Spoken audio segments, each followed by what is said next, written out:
बिस्मिल्लाहिर्रहमानिर्रहीम।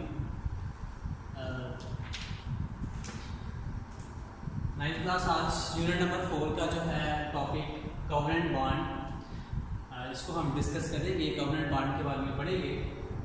तो देखिए ये जो लफ्ज़ है ना कोवेलेंट यानी कोवेलेंट बॉन्ड, तो that is the combination of two words. ठीक है, यानी को मीन्स म्यूचुअल, ठीक है, म्यूचुअल यानी इक्वल, जिसमें कहते हैं बराबरी का। वेलेंट रिप्रेजेंट करता है वेलेंस को, और वेलेंस का मतलब होता है आउटर मोस्ट, सबसे बाहर वाला। ठीक है, यानी आउटर मोस्ट सबसे बाहर वाला। तो अब क्या यानी इससे क्या मुराद होगा जी? Mutual outer most. ठीक है, अब इसका हम डेफिनेशन पढ़ते हैं ताकि इस बात को जरा क्लियर किया जा सके। तो कोवेलेंट बॉन्ड की डेफिनेशन क्या है कि such a bond which is formed by the mutual sharing of electrons between two atoms। जब एटम्स के दरमियान इलेक्ट्रॉन्स की जो बराबरी की शेयरिंग होती है, म्यूचुअल शेयरिंग होती है, एक जैसी शेयरिंग होती है, तो नतीजे में बनने वाला बॉन्ड क्या कहता है जी? Covalent bond. ठीक है, इसको एक दफ़ा फिर मैं बात को एक्सप्लेन करता हूँ कि कोवेलेंट बॉन्ड से क्या मुराद है कि जब एटम्स के दरमियान इलेक्ट्रॉन्स की इक्वल शेयरिंग होती है। अगर दो एटम हैं, दोनों अगर एक एक इलेक्ट्रॉन शेयर कर रहे हैं तो बेसिकली वो म्यूचुअल शेयरिंग कर रहे हैं, बराबरी की शेयरिंग कर रहे हैं। तो जब वो इलेक्ट्रॉन शेयर करके अगर बॉन्ड बनाते हैं तो नतीजे में बनने वाला बॉन्ड कोवेलेंट बॉन्ड कहलाता है। उसके बाद उन्होंने इस टॉपिक में बेसिकली जो स्टार्ट में बात कही है वो ग्रुप 13 और 17 का मेंशन किया गया है। ठीक है जी, group number 13 I think so 217, group 13 217। देखें आप, ग्रुप जब हम पीरियोडिक टेबल की बात करते हैं तो पीरियोडिक टेबल हमें पता है कि पीरियोडिक टेबल में जो वर्टिकल कॉलम्स होते हैं वो ग्रुप्स कहलाते हैं, और जो हॉरिजॉन्टल रोज होती हैं वो पीरियड्स कहलाते हैं। तो इन ग्रुप्स की बात हो रही है। इन ग्रुप्स के अंदर जो एलिमेंट्स आ रहे होते हैं उसमें वो बता रहा है कि ग्रुप 13 और 17 वाले जो एलिमेंट्स हैं वो उनको जब हम अलाउ करें तो वो आपस में जब बॉन्ड बनाते हैं तो उनकी कोशिश होती है कि वो इलेक्ट्रॉन्स की म्यूचुअल शेयरिंग करें। तो अगर वो इलेक्ट्रॉन्स की वजह से शेयरिंग करेंगे तो ऑटोमेटिकली कोवेलेंट बॉन्ड की फॉर्मेशन होगी, सिंपल। अच्छा, अब इसमें एग्जांपल देखते हैं हम कि अगर देखते हमारे पास ये क्लोरीन वाला एटम है, क्लोरीन का एटॉमिक नंबर है जी 17। ठीक है, क्लोरीन का एटॉमिक नंबर है 17। इसकी इलेक्ट्रॉनिक कॉन्फ़िगरेशन क्या होगी? 1s2, यानी पहला शेल, पहला ही सब शेल, उसमें 2 इलेक्ट्रॉन, यानी 1s2। ये हमने इलेक्ट्रॉनिक कन्फ्यूजन सीख ली हुई है क्या? 1s2 है, 2s2 है, 2p6 3s2 3p5, that is the electronic configuration of this atom. ये जो इलेक्ट्रॉनिक कन्फिगरेशन है इस क्लोरीन के लिए। तो चूंकि हमारे पास 2 एटम है क्लोरीन के, ठीक है, दोनों न्यूट्रल हैं, दोनों की इलेक्ट्रॉनिक कन्फिगरेशन सेम होगी। अब देखिए मैंने ये स्ट्रक्चर्स ड्रॉ किए हैं। यानी स्ट्रक्चर्स में ये है कि सेंटर में हमारे पास न्यूक्लियस है जिसमें प्रोटॉन और न्यूट्रॉन्स पड़े होते हैं। उसके अराउंड ये पहला शेल है। ठीक है, पहला शेल है, और पहले शेल के अंदर यानी that is the first one, पहला शेल, पहला सब शेल S, और उसमें 2 इलेक्ट्रॉन, एक ये वाला और एक ये वाला। ठीक है, इसमें 2 इलेक्ट्रॉन। उसके बाद दूसरे वाला 2s2 है, 2p6, दूसरे में 8 इलेक्ट्रॉन है, तो ये मैंने 8 इलेक्ट्रॉन्स उसमें अरेंज किए। उसके बाद 3s2 3p5 5+2, that is 7 electron, 7 electron है। तो 1 2 3 4 5 6 7 ये 7 है। ठीक है, तो ये दोनों एटम्स के लिए जो है स्ट्रक्चर्स ड्रॉ कर दी गई हैं, दोनों ही एटम क्लोरीन के लिए।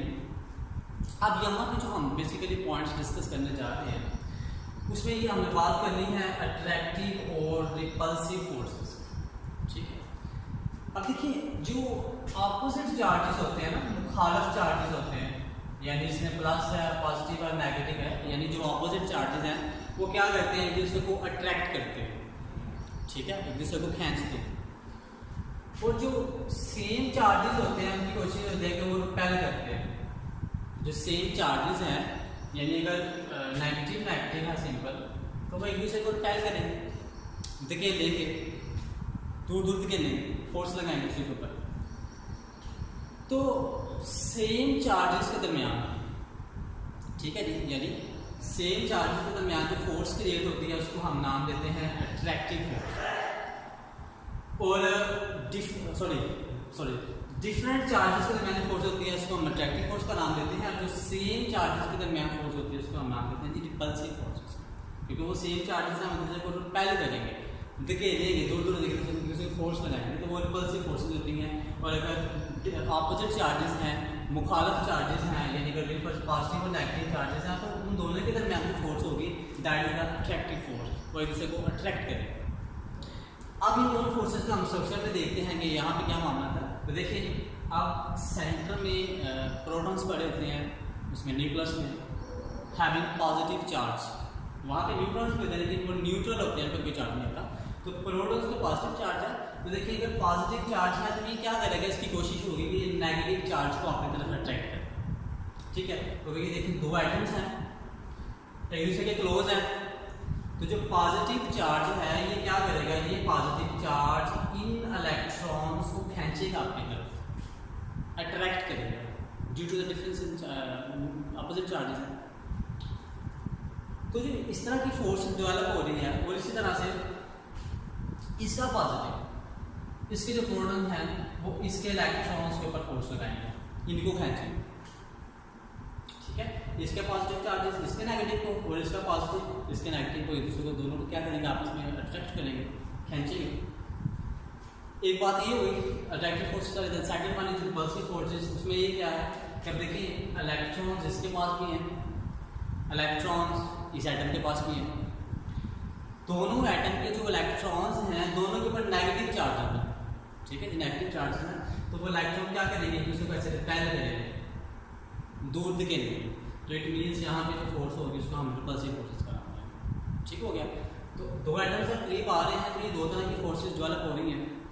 अब कहते हैं क्या होगा कि जब ये आइटम आपस में क्लोज आते जाएंगे तो क्या होगा कि जो अट्रैक्टिव फोर्सेस हैं ये डोमिनेट हो जाएंगे, ये हावी हो जाएंगे। क्यों हावी हो जाएंगे, क्योंकि एटम बहुत क्लोज आ चुके हैं, इनके दरमियान डिस्टेंस कम पड़ चुका है, फासला कम हो गया होगा। तो अगर फासला कम हो गया होगा तो इसका भी पॉजिटिव है, इसके पास भी पॉजिटिव है, तो ये दोनों एक दूसरे के इलेक्ट्रॉन्स को खींच रहे हैं, अट्रैक्ट कर रहे हैं। तो due to this attraction atoms close आ चुके हैं, डिस्टेंस कम हो चुका है दोनों के दरमियान, तो एक दूसरे को अट्रैक्ट करेंगे और बॉन्ड फॉर्मेशन हो जाएगी, बॉन्ड क्रिएट हो जाएगा। और उस बॉन्ड को जो है वो हम नाम देते हैं जी कोवलेंट बॉन्ड का, जिसमें इलेक्ट्रॉन की शेयरिंग होगी। और इसमें एग्जाम्पल्स हैं, टाइप्स हैं, वो डिस्कस करते हैं। तो चले अभी सबसे पहले इसमें टाइप की बात कर लेते हैं, हम टाइप ऑफ कोवलेंट बॉन्ड की बात करते हैं।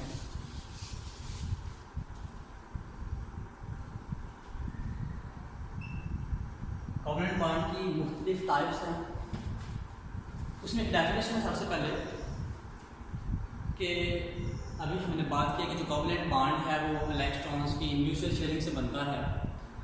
तो ऐसे इलेक्ट्रॉन्स जो आपस में पेयर अप होके या मिल के केमिकल बॉन्ड बनाते हैं, तो ऐसे इलेक्ट्रॉन्स को हम नाम देते हैं बॉन्ड पेयर। यानी बिल फर्स्ट इस आइटम से ये वाला इलेक्ट्रॉन और इस आइटम से ये वाला इलेक्ट्रॉन, अगर दोनों आपस में बॉन्ड बनाते हैं, ठीक है, मतलब ये भी एक इलेक्ट्रॉन, ये आइटम भी एक इलेक्ट्रॉन दे रहा है, ये भी एक दे रहा है, आपस में पेयर कर लिया, ये एक पेयर बन गया इलेक्ट्रॉन का, तो ये बेसिकली कहलाएंगे बॉन्ड पेयर। ऐसे इलेक्ट्रॉन्स जो पेयर अप होके केमिकल बॉन्ड बनाए उनको हम जो है वो बॉन्ड पेयर का नाम देते हैं उन इलेक्ट्रॉन्स को। तो depending upon the number of bond pairs, कहता है इन बॉन्ड पेयर्स पे डिपेंड करता है कि वो कितने हैं। तो उसी तरह हमने कोवलेंट की जो टाइप्स है उसको भी हमने एक्सप्लेन किया हुआ है। The first one is single covalent bond, उसमें जो हमारे पास सबसे पहले टाइप है कौन सी है, सिंगल कोवलेंट बॉन्ड की है, और इसको हम रिप्रेजेंट करते हैं एक सिंगल लाइन लगाकर। अब इससे डेफिनेशन सबसे पहले क्या है कि when one electron is contributed by each bonding atom, ठीक है, अगर दो एटम हैं आपस में बॉन्ड बना रहे हैं और दोनों एटम एक एक इलेक्ट्रॉन शेयर करें, बस इतना जी, एक एक इलेक्ट्रॉन अगर वो शेयर करते हैं तो नतीजे में जो बॉन्ड बनेगा उसको हम नाम देंगे जी सिंगल कोवलेंट बॉन्ड। इसका मतलब है कि each electron is shared by atom, each electron share by कि एक इलेक्ट्रॉन जो है, एक एटम जो है वो एक इलेक्ट्रॉन शेयर करे। तो उसमें ये है कि जब सिंगल कोवेलेंट बॉन्ड बनता है, उसमें सेकंड पॉइंट ये है कि उसको हम एक सिंगल लाइन लगा के, एक सिंगल लाइन से इस तरह हम इसको रिप्रेजेंट करते हैं, उसको जाहिर करते हैं बिटवीन टू एटम, दो एटम के दरमियान। अब इसमें हमारे पास कुछ एग्जांपल्स हैं, जैसा कि इसमें the first one is here, example है हमारे पास हाइड्रोजन की है H2, ठीक है जी, हाइड्रोजन, यानी दो हाइड्रोजन के एटम ने आपस में बॉन्ड बनाया हुआ है, केमिकल बॉन्ड बनाया हुआ है। अब देखिए जो हाइड्रोजन है having atomic number 1, the same here is atomic number 1, electronic configuration 1s1, इसकी भी 1s1। इट मीन अगर सेंटर में न्यूक्लियस है तो उसके पास एक ही शेल है और उसमें एक इलेक्ट्रॉन है बस, ठीक है। सेम केस फॉर दैट, इसमें भी एक इलेक्ट्रॉन है। तो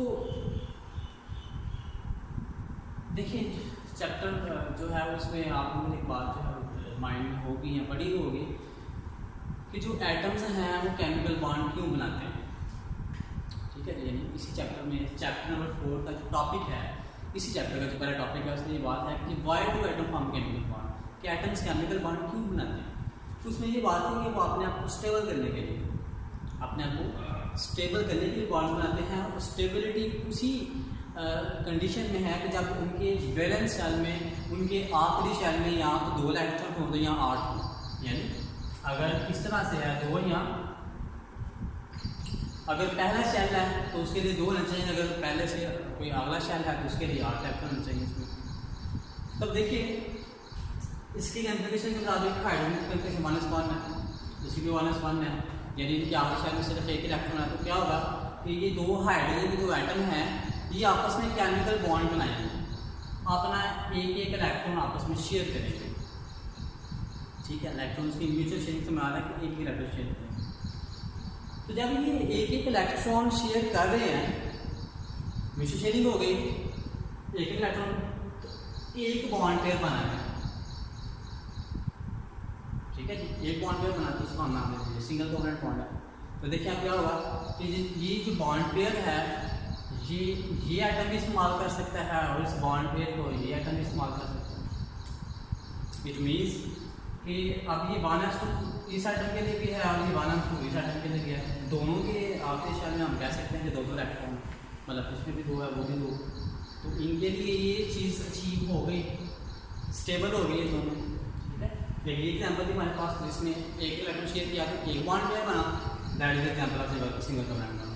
नेक्स्ट एग्जाम्पल इसमें है Cl2 की, जिसमें 2 कलोरीन के एटम। तो देखिए जो एग्जाम्पल हम देख रहे थे, देखिए इसके लास्ट में कितने इलेक्ट्रॉन है, 5 + 2 7, 1 2 3 4 5 6 7, ठीक है। और अभी मैं बात कर रहा था कि एटम स्टेबल कब होता है, जब इसके कितने हों, 8 हों। तो क्या होगा, इसके लास्ट में कुछ आ रहा है, इसमें कुछ आ रहा है, दोनों कलोरीन के एटम है, तो ये अपना एक एक इलेक्ट्रॉन आपस में शेयर करेंगे। एक एक इलेक्ट्रॉन शेयर करने से एक बॉन्ड पेयर बनेगा, that is a single covalent bond. तो ये एग्जांपल हमारे पास कलोरीन की है। नेक्स्ट एग्जांपल हम जो है वो डिस्कस करते हैं HCl की, हाइड्रोक्लोरिक एसिड।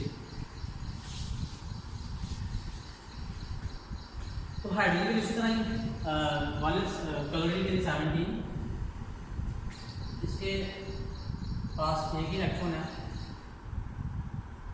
इसके पास पहले में 2, फिर 8 और फिर 7, ठीक है जी। कलोरीन के ऊपर मोशन में 7 इलेक्ट्रॉन है। अब ये क्या करेंगे, अपना एक इलेक्ट्रॉन शेयर करेंगे। तो देखिए एक इलेक्ट्रॉन शेयर करने से एक बॉन्ड पेयर बनेगा, तो ये जो बॉन्ड पेयर है ये भी इस्तेमाल करेगा, ये भी इस्तेमाल करेगा, तो इसके लिए 1s2 अचीव हो गया। और पहले इसके पास 7 थे, तो अगर ये भी मिलाएंगे कितने हो जाते हैं 8, विच मीन्स कि इसके लिए भी ऑक्टेट मुकम्मल हो गया। तो एक ही इलेक्ट्रॉन शेयर किया था, एक बॉन्ड पेयर बना, तो that is example of single covalent bond. और इसमें नेक्स्ट एग्जांपल हमारे पास है जी methane, CH4 methane, carbon having atomic number 6, 1s2 2s2 2p2, ठीक है। कार्बन के पहले शेल में 2 इलेक्ट्रॉन, उसके बाद है 4 1 2 3 एंड 4, ठीक है। अब देखिए CH4 है तो मीन्स एक कार्बन के एटम के साथ 4 हाइड्रोजन के एटम अटैच है, ठीक है। तो अब वो जो हाइड्रोजन का एटम है वो क्या होगा,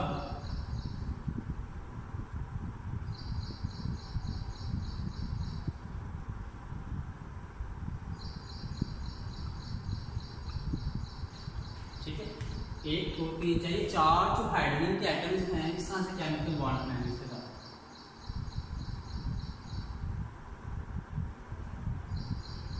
देखिए बॉन्ड पर एक ही बन रहा है, ठीक है। और इसमें क्या होगा कि इसके लिए भी 1s2 मुकम्मल है, इसके लिए भी 1s2 1s2 1s2, और ये टोटल कितने इलेक्ट्रॉन है 2 4 6 8, तो इसका मीन्स इसका भी आउटर मुकम्मल हो रहा है, तो कार्बन इस तरह से स्टेबल हो रही है सिंबल इसमें।